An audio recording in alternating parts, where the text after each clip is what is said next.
Предлогот за конфискација на дивоградби, наместо нивно рушење, не само што е тенденциозен и крајно нестручен, туку е грабеж. Конфискацијата на бесправно изграден објект како можност ја има во законот откако постои оваа држава, но досега никогаш не се применил, објаснуваат познавачите на приликите, коментирајќи ја идејата која иницираше градоначалникот на општина Центар Горан Герасимовски. За ова тој дури и доби поддршка од министерот за правда кој ќе работил на изнаоѓање законско решение со кое би се конфискували дивоградбите. Конфискација е опасна работа. Не затоа што општо за друштвото, за општеството е опасна работа.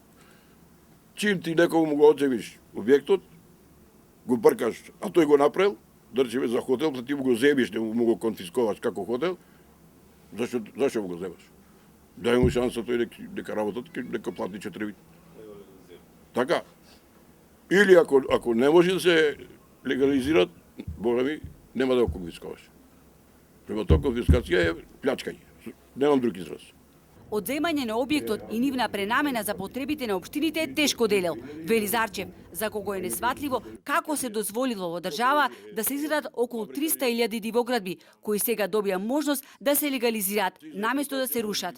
Прашува како конфискацијата ќе се спроведува во Охрид, каде на атрактивни локации, дури во заштитени подрачја, се изградени дивоградби, на пример кај Студенчишкото блато или во населбата Канео, која како што потенцира се е градено на диво. Дали таму ќе се руши или конфискува? Тој не сме да се донесе закон. Во нормална земја таков закон не може да се донесе, затоа што не сме да дојде до таква ситуација.